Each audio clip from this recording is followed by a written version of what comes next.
All right, welcome to Video Production Lava 4. This is the fourth video in this series.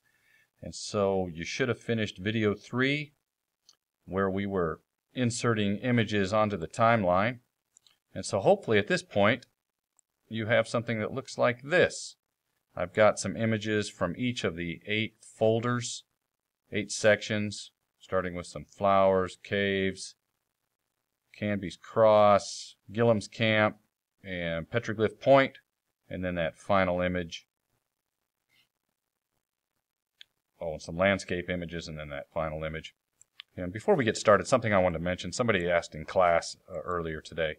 I had showed you how to zoom in with the plus next to the backspace, but I did not show you how to zoom out. You just simply use the minus, which is next to the plus. This is all up by the backspace. So plus will zoom into your timeline, and minus will zoom back out.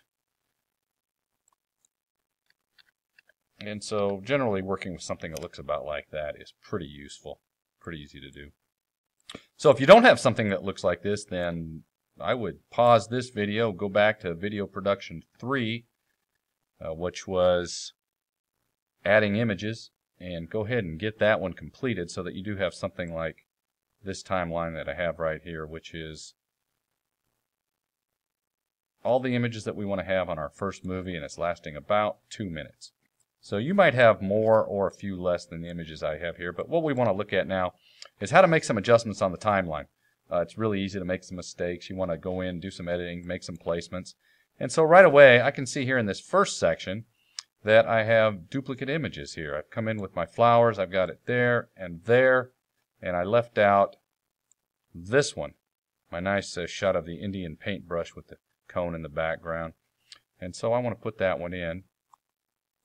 And so, real easy, just select the image you want to get rid of. You can simply press delete and then bring the next image in, and you can bring it in once again from here and drag it in, or that can come directly from the project window and drag it right in. And then just insert that right there. And there it is.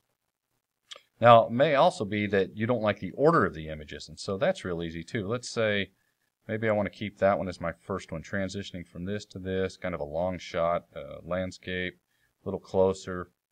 There's that paintbrush, and maybe for some reason I'd want to switch these. You can simply just lift them and put them on one of the upper video tracks, move the other one in its place, and once again make sure that you see that little snap triangle, because if you do that, it's going to overwrite the previous picture, and so now this picture is only lasting about 2 or 3 seconds.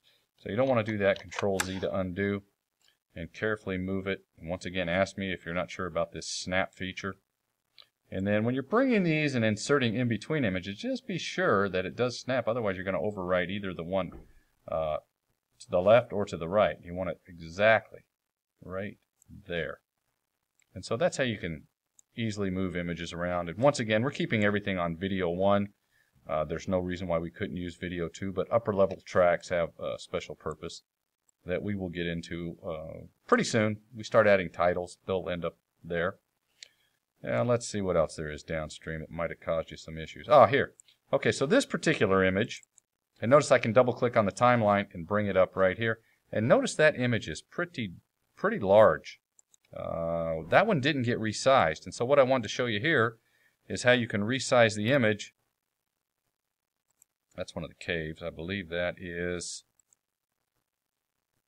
what is that cave? Big Painted Cave. That's what that is. 607.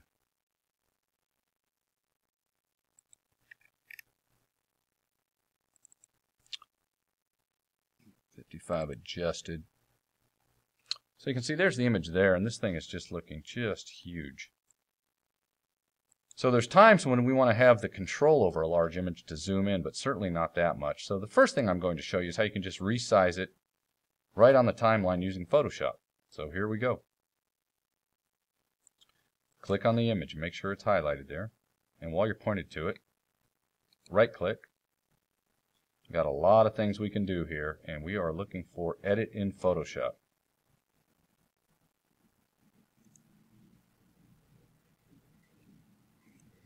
So there's the big image. And Photoshop, sometimes it'll open for you. If it's already open, it'll just expect you to go over and click.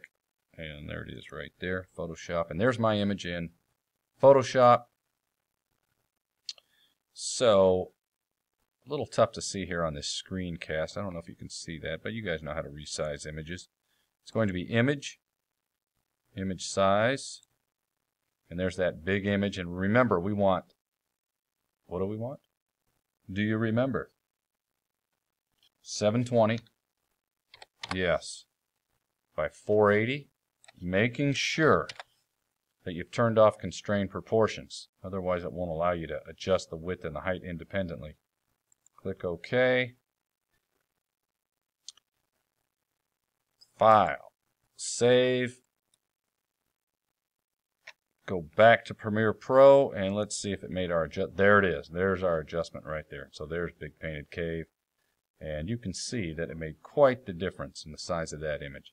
So that's a way to adjust sizes using Photoshop right on the timeline. Let's see what else there is. Canvas cross. Let's see if there's any other images that require an adjustment. Oh, yeah, the cross is awfully large. Now, let's go ahead and take a look at an example here where you might want to leave a version of it large. And I'll show you how that's going to be. So, I'm making an editing decision here to go, okay, I want to show the cross long shot of this. But then I might want to show this writing across the top because it talks about the General Canby being killed on a certain date, April 1st, 1873. Well, that's interesting. And so that might make our movie a little bit more appealing for somebody to watch there and learn some history.